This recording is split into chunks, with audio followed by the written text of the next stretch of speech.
அல்லாஹ்வின் நல்லடியார்களே, உள்ளம் மரத்து போனவர் எந்த காலத்திலும் அல்லாஹ்வுடைய உபதேசங்கள் எந்த பலனையும் அவருக்கு தராது. அந்த உள்ளம் மரத்து போகாமல் இருக்க நாம் என்ன செய்வது என்று பார்க்கும்போது வேற ஒன்றுமே இல்லை. அந்த உள்ளம் மரத்து போக பெரிய திக்ரு ஃபிக்ரு அப்படின்றதெல்லாம் இல்லை. உள்ளம் மரத்து போகாமல் இருக்க தினசரி மௌத்த நினைச்சாலே போதும், உள்ளம் மரத்து போகாது.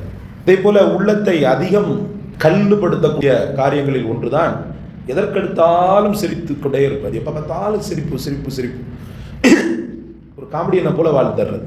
அப்படி இருந்தாலும் உள்ளம் என்ன செய்யாது, எழுச்சி வராது, உள்ளம் மரணித்து போய்விடும் சகோதரர்களே. அதிகமான வெடிச்சிரிப்பு. மூன்றாவது என்ன சொல்லப்படுதுன்னு சொன்னால், பெண்களோடு அதிகம் கலந்துரவாடுவது. பெண்கள்கிட்ட, அது எந்த பெண்களாக இருந்தாலும் சரி, சொந்தக்கார பெண்களாக இருந்தாலும் சரி, மற்ற பெண்களாக இருந்தாலும் சரி, பெண்கள்கிட்ட அதிகம் கலந்துரவாடுவது. ஒரு லிமிட்னு சொல்லி ஒன்று இல்லையா, அளவுகோல். அந்த அளவுகோலையும் தாண்டி சொந்தக்கார பெண்கள்கிட்டயே அதிகம் ஒரே